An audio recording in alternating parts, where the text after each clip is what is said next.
साथियों नमस्ते। तो आज हम पता लगाइए के प्रश्न करेंगे और ये प्रश्न आपको किताब के पेज संख्या 84 से 85 पर मिलेंगे। इससे पहले वाले जितने भी वीडियोज है वो सारे मैंने प्लेलिस्ट में डाल दिए हैं। अगर वो वीडियोज आपको देखने हो तो मेरे चैनल की प्लेलिस्ट में जाकर आप देख सकते हो। तो यहाँ पर हमारा पहला प्रश्न है, परिमाप के लिए सूत्र लिखिए, है ना। तो यहाँ पर हमें बहुत सारी आकृतियां दी है जिनकी भुजाएं क्या है, सबकी भुजाएं समान हैं और उनके लिए हमें परिमाप का जो सूत्र है वो बनाना है। देखो, इससे पहली वाली वीडियो में हमने क्या सीखा था, हमने बीजीय व्यंजक बनाना सीखा था। अब ये बीजीय व्यंजक क्या होता है, इसमें हम क्या करते हैं, जैसे अगर मुझे 4 को लिखना है तो मैं क्या लिखता हूँ, 2 + 2 लिखता हूँ, है ना। लेकिन अगर मैं 4 को इस प्रकार से लिखूँ a + 2, ठीक है, यहाँ a हमारा कितना है, 2 है, तो ये जो a + 2 है ना वो हमारा क्या कहलाएगा, बीजीय व्यंजक कहलाएगा। तो इसी बीजीय व्यंजक का उपयोग करके हमें परिमाप के लिए क्या बनाने हैं, सूत्र बनाने हैं। और किन किन के बनाने हैं, यहाँ पर जो आकृतियां दी है इनके बनाने हैं। तो यहाँ पर ए हमें क्या दिया है, समान भुजाओं वाला त्रिभुज, यानी हमें एक त्रिभुज दिया है, इसकी सभी भुजाएं क्या है, समान है। अब कितनी है वो हमें पता नहीं है, तो हम क्या करेंगे, इस भुजा को ए मान लेंगे। अगर इस भुजा की लंबाई a है तो ये वाली भुजा की लंबाई भी a हो जाएगी और इसकी लंबाई भी a हो जाएगी। क्यों? क्योंकि इसकी सभी भुजाएं क्या है, समान है। अब परिमाप का मतलब क्या होता है, परिमाप का मतलब होता है इस आकृति के चारों ओर की लंबाई कितनी है ना, यानी इसकी कुल लंबाई कितनी है। तो हम यहाँ से अगर चलना स्टार्ट करते हैं तो ये लंबाई हमें क्या मिली, a मिली। फिर यहाँ से वापस इसकी लंबाई मापेंगे तो इसकी लंबाई भी हमें a मिली, जोड़ देंगे। फिर यहाँ से यहाँ तक वापस आएंगे, है ना, तो ये चारों ओर का माप हो जाएगा और ये लंबाई भी कितनी है, a है ना। अब यहाँ कितने a है, 1 2 3, तो इसको हम 3 × a भी लिख सकते हैं, ठीक है, या फिर इसको 3a भी लिख सकते हैं। बीजीय व्यंजक में हमेशा किसी भी संख्या और अक्षर संख्या के बीच में गुणे का निशान हम नहीं लगाते, यानी यहाँ इन दोनों के बीच में कोई निशान नहीं है, इसका मतलब इनके बीच में गुणे का निशान है ना। तो ये हो गया इस पहले प्रश्न का उत्तर। तो यहाँ पर देखो, हमें पहला प्रश्न क्या दिया है, समान भुजाओं वाला त्रिभुज, इसका हमें क्या ज्ञात करना है, परिमाप ज्ञात करना है ना। तो इसके लिए मैंने सभी की माप क्या ले ली, a ले ली, तो हम 3 बार a को जोड़ेंगे तो ये क्या हो गया, 3a। फिर इसके पीछे मैं इकाई लगा देता हूँ, है ना। इकाई का मतलब ये सेंटीमीटर हो सकते हैं, मीटर हो सकते हैं, किलोमीटर भी हो सकते हैं, कुछ भी हो सकते हैं, है ना। तो हमारा व्यंजक, हमारा सूत्र क्या बन गया, 3a बन गया। ये किसका सूत्र है, समान भुजाओं वाले त्रिभुज का सूत्र है। इसी प्रकार देखो बी पार्ट में क्या है, एक समपंचभुज, है ना, यानी कि 5 भुजाएं हैं और पांचों के पांचों क्या है, समान है। सम मतलब समान है, ठीक है। तो समपंचभुज हम बना लेते हैं। तो यहां पर मैंने ये समपंचभुज बना लिया। अब इसकी भुजा को मैं क्या मान लेता हूं, x मान लेता हूं। आप कुछ भी मान सकते हो, p t q, कुछ भी जो अंग्रेजी वर्णमाला का छोटा अक्षर है वो कोई भी ले सकते हो। तो अगर ये भुजा x है तो ये भी x होगी, ये भी x होगी, ये भी x होगी, ये भी x होगी। तो टोटल कितने x हो गए हमारे पास, 5x हो गए। तो इसका परिमाप हम कैसे निकालेंगे, परिमाप बराबर x + x + x + x + x। तो ये कितनी बार x हो गया, 5 बार x हो गया। तो 5 × x और इसके पीछे हम क्या लिख देंगे, इकाई लिख देंगे, यानी ये सेंटीमीटर हो सकता है, मीटर भी हो सकता है। समझ में आया। फिर देखो सी पार्ट, समषष्टभुज, है ना, यानी 6 भुजाएं हैं और सभी भुजाएं क्या है, समान है। तो यहाँ पर भी हमारा परिमाप में सूत्र ज्ञात करना है। तो सीधा हम लिख देंगे परिमाप बराबर,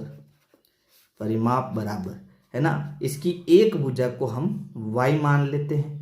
क्या मान लेते हैं, y। तो यहाँ पर डायरेक्ट हम लिख देते हैं 6y, 6 × y, यानी कि y को हम 6 बार जोड़ेंगे तो सीधा हम सूत्र लिख सकते हैं 6y और ये इसका क्या हो जाएगा, आंसर हो जाएगा। तो इस प्रकार से आपको जो है ये प्रश्न करना है। अब आप चाहो तो परिमाप के आगे पूरी लाइन भी लिख सकते हो।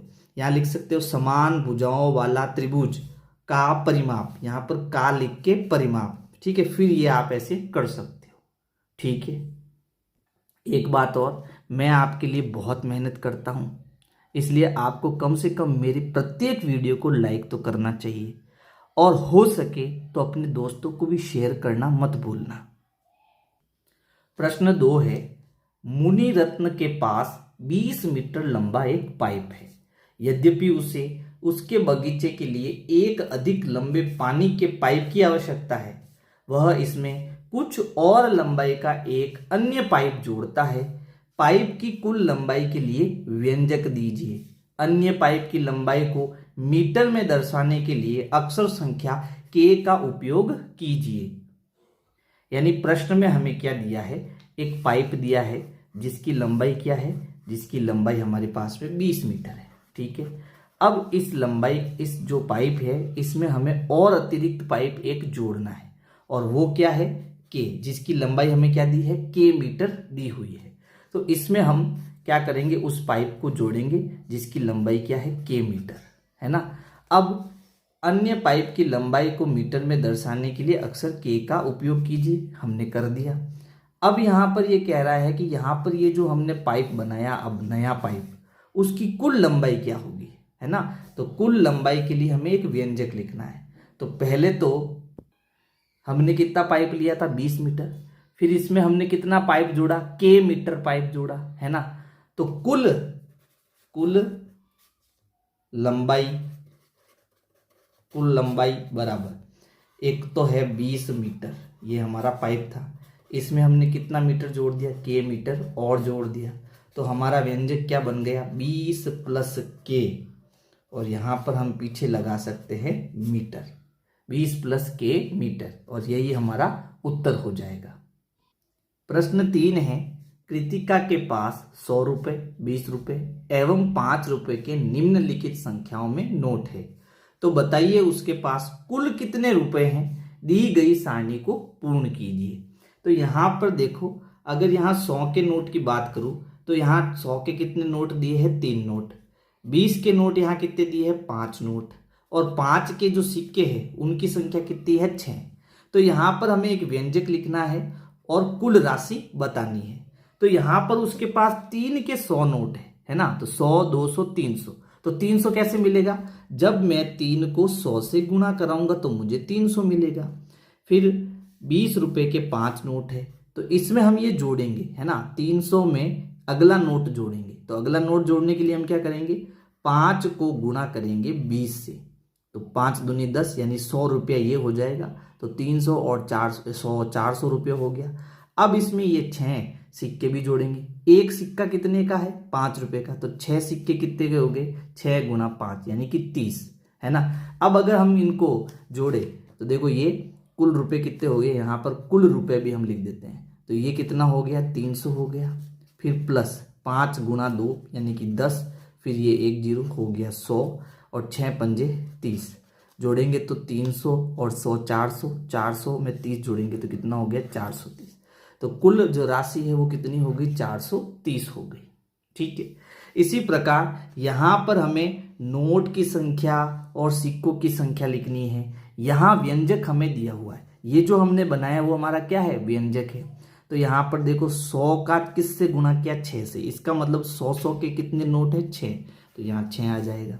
फिर 20 को गुणा 4 से किया, इसका मतलब 20 के कितने नोट है, 4 नोट है। फिर 5 के सिक्के को 3 से गुणा किया, इसका मतलब 5 के सिक्के कितने हैं भाई, 3 हैं। और जब इन सबको गुणा करके जोड़ेंगे तो कितना आएगा, 695। इसी प्रकार देखो यहाँ 8 सिक्के 100 के, 8 नोट 100 के हैं, 4 नोट 20 के हैं, और यहाँ जेड दिया हुआ है, जेड नोट के सिक्के कितने हैं, 5 के हैं, है ना।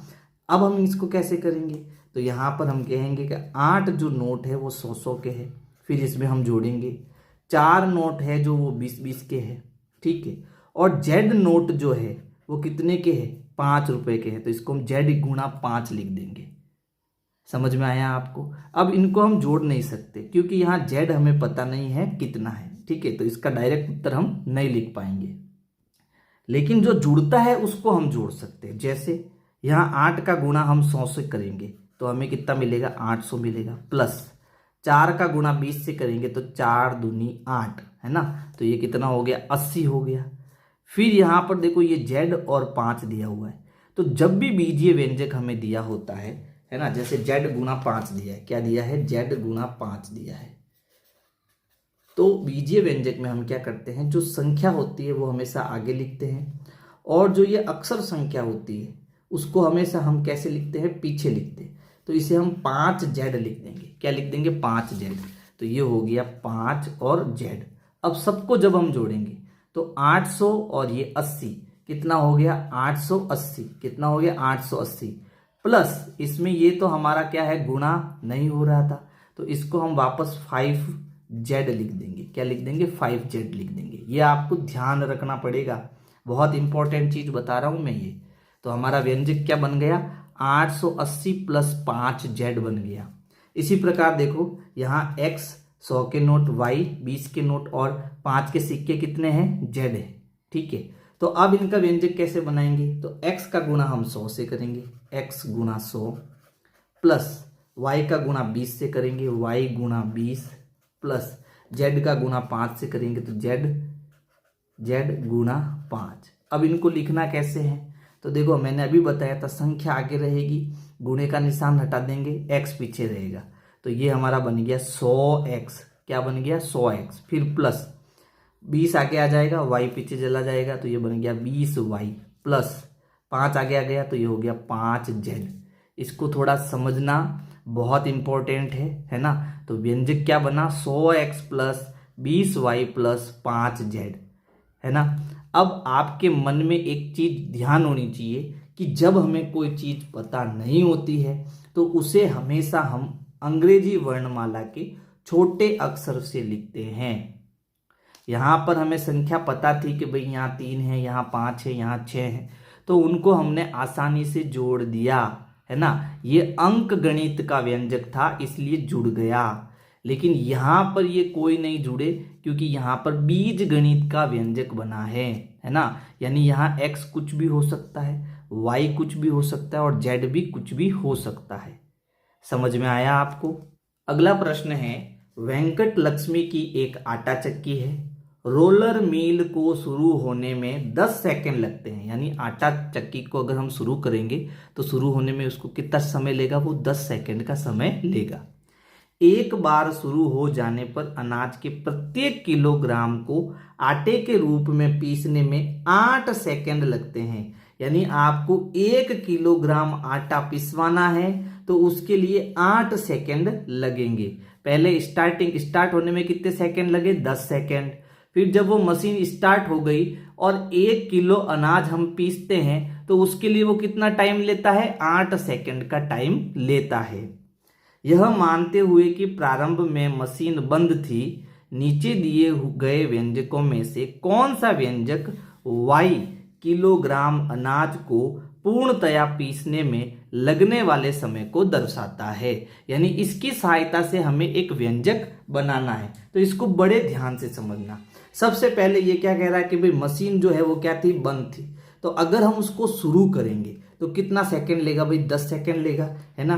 तो सबसे पहले आएगा मशीन शुरू करने में लगा समय, शुरू करने में लगा समय। ठीक है, सबसे पहले हमने ये चीज ले ली। फिर उसके बाद ये कह रहा है कि अगर हम 1 किलोग्राम आटा अनाज पीसते हैं तो 8 सेकंड लगता है।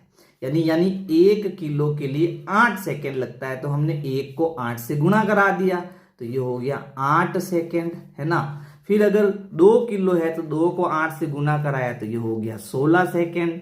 3 है तो 3 को 8 से गुना कराया तो 8 तिया 24 सेकंड, है ना। इस प्रकार यहाँ पर अनाज की मात्रा कितनी दी है, y किलोग्राम। तो अब यहाँ पर हम क्या करेंगे, y को 8 से गुणा करेंगे तो ये 8 आगे आ जाएगा, y पीछे चला जाएगा, तो 8y सेकंड का इसको समय लगेगा। बात समझ में आई आपको, है ना। तो यहां पर अब इसमें हम जोड़ेंगे, हमें तो टोटल कितना समय लगेगा वो बताना है ना। तो इसमें हम क्या जोड़ेंगे कि भाई 8 किलोग्राम हमारा क्या है, अनाज है, और 8 सेकंड हमें y किलोग्राम पीसने में समय लगेगा। तो टोटल समय हो गया हमारा 8y। कितना हो गया, 8 गुणा y। तो यहां हम 8 गुणा y कर लेंगे, जैसे यहां हमने किया y गुणा 8, तो 8 हमने आगे ले लिया, तो 8 गुणा y। अच्छा, मशीन शुरू करने में कितना समय लगा, हमें 10 सेकंड लगा। ठीक है, 10 सेकेंड लगा, प्लस ये हो गया हमारा 8 गुणा वाई, इसे हम 8y भी लिख सकते हैं, 8 गुणा वाई। ये हमारा क्या हो गया, व्यंजक बन गया, जिसमें हमें कुल समय लगेगा, टोटल समय लगेगा। तो इसमें से कौन सा व्यंजक सही है देखो, तो यहां पर ये वाला व्यंजक देखो डी, 10 + 8 गुणा वाई। 10 सेकेंड तो उसको स्टार्ट होने में लगे, फिर उसके पास में y किलोग्राम जो है वो आटा था, तो 1 किलोग्राम को पीसने में 8 सेकेंड लगता है, तो y किलोग्राम आटे को पीसने में टोटल कितना समय लगेगा, 8 गुणा y लगेगा।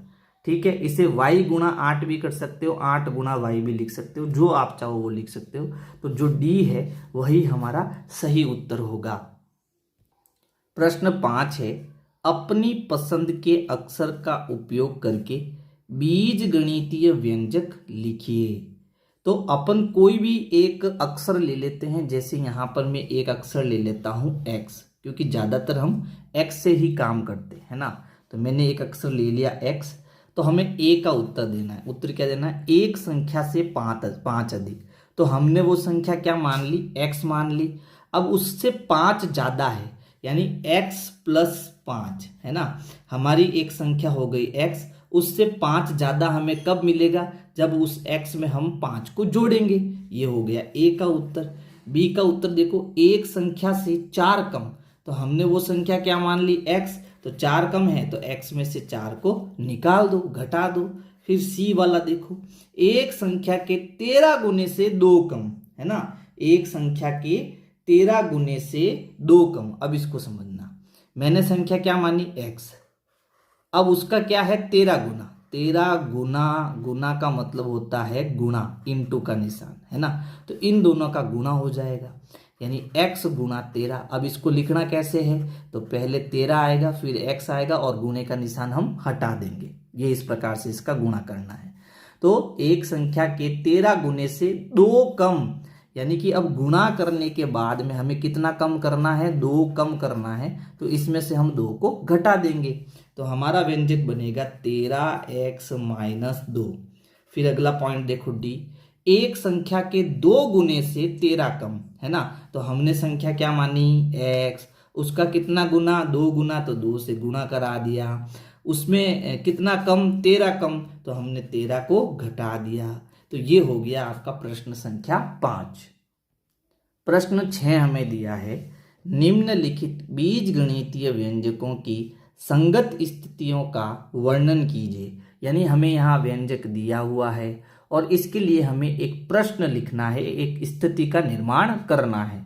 तो सबसे पहले अगर मैं यहाँ ध्यान दूं तो मेरे पास एक संख्या है जो हमें पता नहीं है, उसको हमने x मान लिया, और उसका गुणा किससे हो रहा है 8, यानी ये इसकी 8 गुनी है, प्लस यहाँ एक संख्या मेरी y है, ठीक है, और ये इसकी कितनी गुनी है, 3 गुनी है ना। अब इसके लिए हमें स्थिति का निर्माण करना है, तो इसे हम ऐसे लिख सकते हैं, x का 8 गुना, x का 8 गुना तथा y का 3 गुना, y का तिगुना है ना, या 3 गुना ऐसे भी लिख सकते हो, 3 गुना का योग है ना, यानी इन दोनों की जोड़। x का 8 गुना और y का 3 गुना और इनकी जोड़, समझ में आया।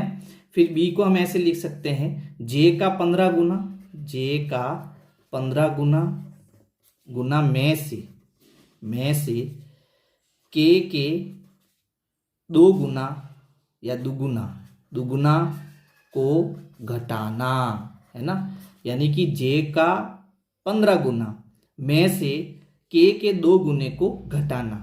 समझ में आया आपको, यानी हमें बीजीय व्यंजक दिया हुआ था और इसके लिए हमें ये जो स्थितियां है उनको हिंदी में लिखना था, वो हमने लिख दिया।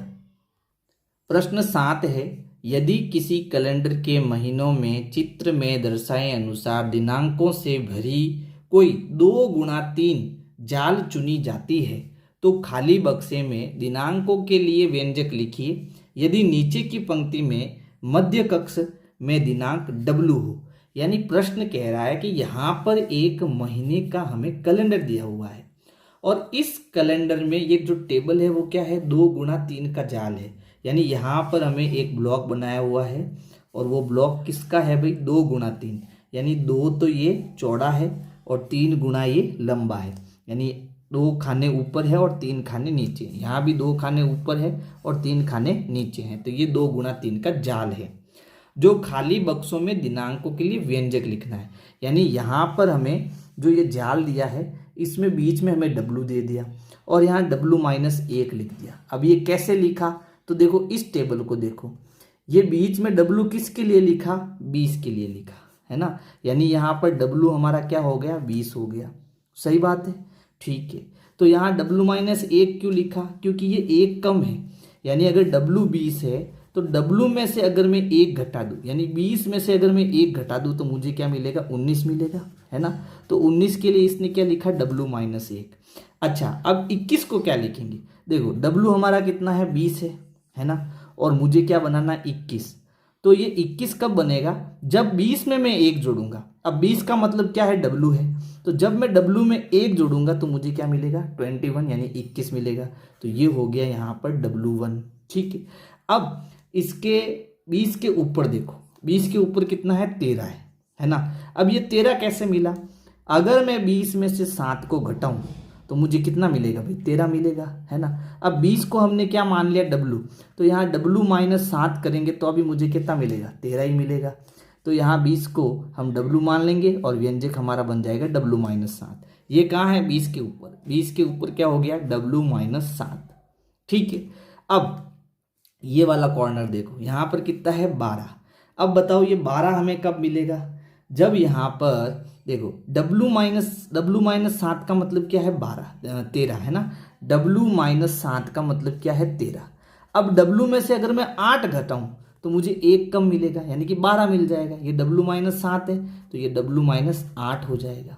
अब 14 लाने के लिए हमें क्या करना पड़ेगा, यहाँ W-7 है तो इसको हम W-6 लिख देंगे, यानी 20 में से 6 को घटाऊंगा तो मुझे 14 मिल जाएगा और ये हमारी टेबल कंप्लीट हो जाएगी। यानी यहाँ तो हमें संख्याएं दी हुई है और यहाँ पर हमने इसके बीजीय व्यंजक बना डाले।